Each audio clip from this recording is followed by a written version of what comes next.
Oi mate, it's the Apostate Prophet. Just kidding. Hi everybody and welcome, this is the Apostate Prophet. I hope you're having a fantastic day. Today I want to talk about a certain fact that everybody should be aware of by now, which is that in the past, humans used to be huge giants, not tiny small people like today. In the time of Adam, humans were 60 cubits tall, and 60 cubits is about 27 meters, which in the very impractical measurements that we use in America, for example, is 90 feet or so. That is the Islamic claim. Muhammad said that Adam, when he was created, was made in the image of Allah, and he was 60 cubits tall. A cubit is basically this, a forearm. Apparently, humans became shorter since Adam. But when humans go back to heaven, they will be tall again, like Adam. I'm not sure what we're supposed to do with that information. If everyone is that huge, so we are relatively not really big, then what exactly is the point? Maybe in the old climate of 7th century Arabia, this was something that impressed people, made them think, wow, I will be 60 cubits tall? Amazing, look at that, 1, 2, 3. One of those hadiths is this one, for example, in Sahih Bukhari, where Muhammad says, Allah created Adam, making him 60 cubits tall. When he created him, he said to him, go and greet that group of angels and listen to their reply, for it will be your greeting and the greeting of your offspring. So Adam said to the angels, Assalamu alaikum.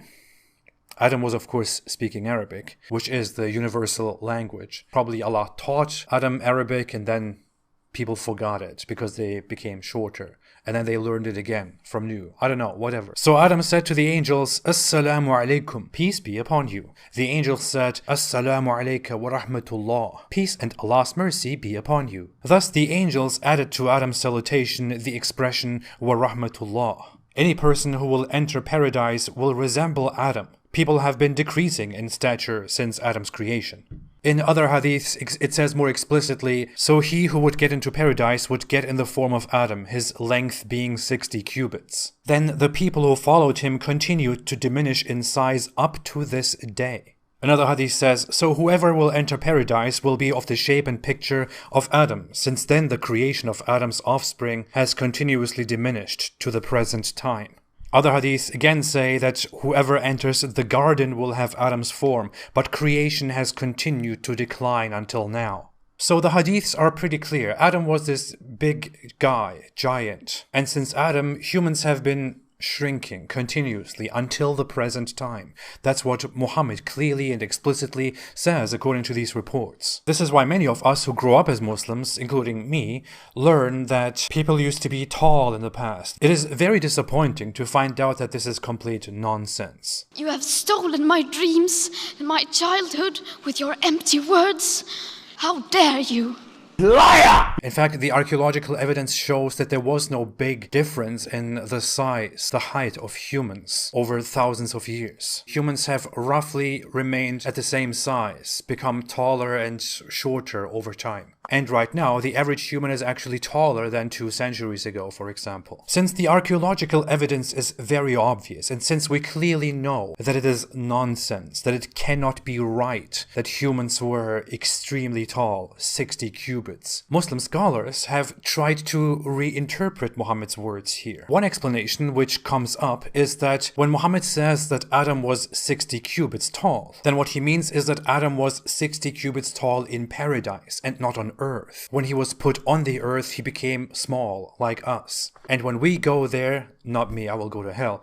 When Muslims go there, they will become giants again, for no reason. And at first, that seems to make sense. Yeah, okay, that's a good explanation. It removes the contradiction with reality. But then when you go back to the text, to the hadiths, they clearly say that humans have, ever since, continued to become smaller. Many Muslim apologists and scholars, when answering these doubts, omit this part. They do this because they lie to themselves. Because when they see a clear problem, a flaw, they have to somehow reinterpret it and reaffirm their faith. But there are other scholars who make a different attempt and who do consider those final words, and they try to change those words and change the interpretations. They try to say, oh, we just misunderstood this. What this actually means is that Adam Adam was 60 cubits tall, but people after him on earth, including Adam when he was on earth, were actually smaller. And they say that's what Muhammad meant when he said humans have been decreasing in size. But that doesn't really make sense. It's not factually correct. It is linguistically inaccurate. The reports clearly and explicitly say that humans have been continuously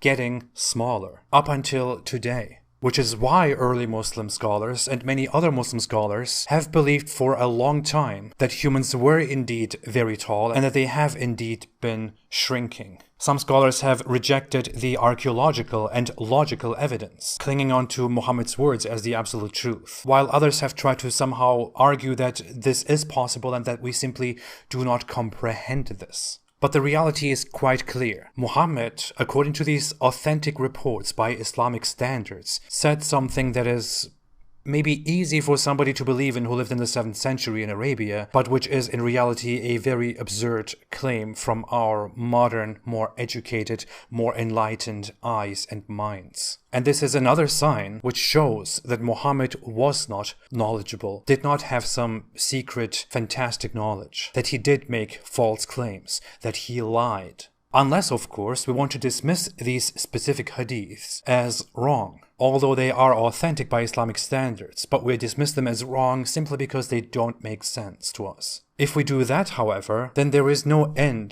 to dismissing hadiths based on our standards arbitrarily. And going by that, we can dismiss hadith after hadith and eradicate Islamic beliefs.